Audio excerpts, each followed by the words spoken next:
lives. The Tunnel of Oppression returned to campus this fall to raise awareness for some of the everyday horrors that so many people have to live with. Sierra worked with the Department of Intercultural Affairs to find out more. Tunnel of Oppression is an event that happens annually at Western Carolina University. This event began around 6 years ago and has grown in popularity every year. The theme of this year, 2019's Tunnel of Oppression, was microaggression. Every year, a new theme is selected, and each room takes on a new oppression. People will be moving as a group through 5 rooms to experience information about different oppressions. This experience isn't intended to offend or bring about tension, but to encourage individuals to be aware of the harsh realities of hateful words, images, and stereotypes, and their effects on our society.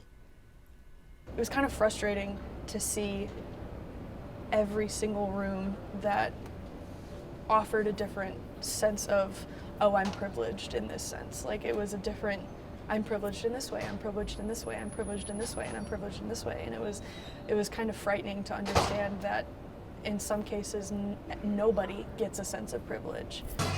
Hey, welcome to Club Scandal! I didn't understand coming into the room what was going to happen, and walking out of it, I just wanted to burst into tears.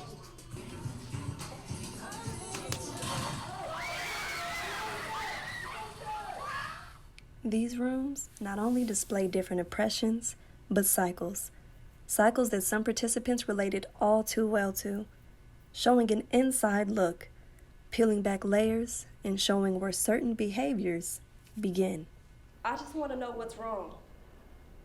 Talk to me. Woman, if you don't get off my back with all that. Have you been drinking?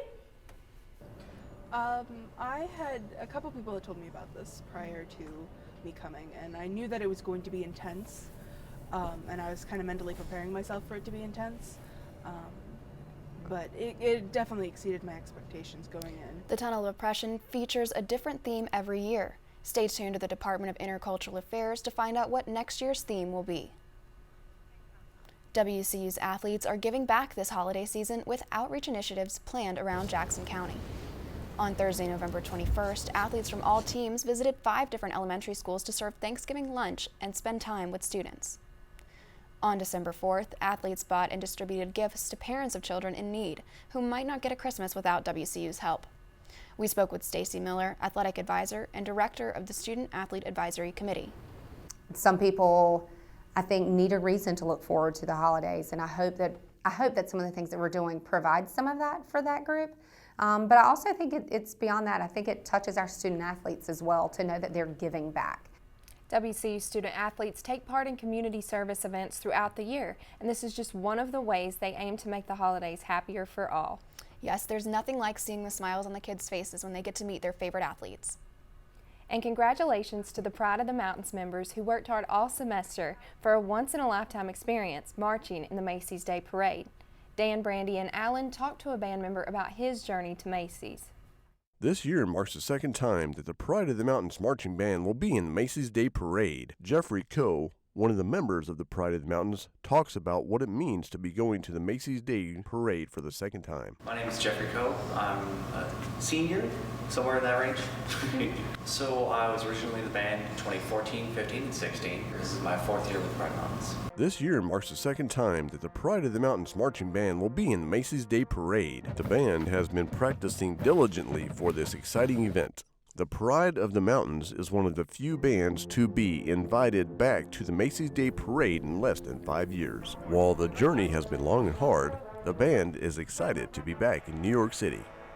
This was the second time in 5 years that Pride of the Mountains performed in the Macy's Day Parade. It's definitely something to be proud of. Finally, students and local artists sold their work at the 10th annual Handmade Holiday Sale. Ruth and Wyatt went to the sale to learn more. I'm here at the Bartow Arts Center where they're holding the annual holiday craft sale. And as you can see behind me, there's tons of unique handmade gifts. And vendors are telling me this is a great place for students to shop for holiday gifts. Not only could visitors to the Handmade Holiday Sale get an early start on Christmas shopping, but they were exposed to different cultures and people from around Western North Carolina. More than 20 vendors brought artwork to the sale, and they all had connections to Western Carolina University. Western graduate Sashani Amadadoti says the holiday sale is a good place to learn about different cultures through artwork.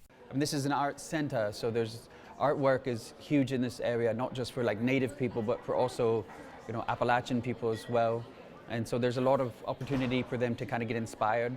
Amadadoti makes traditional Cherokee artwork and jewelry by cutting and carving designs into shells and fossilized tree roots. He says that handmade gifts carry special meaning. A person's putting their time and their effort and their energy into essentially artwork, whether it be handmade fabrics, handmade ceramics, or pottery, or cut shell jewelry.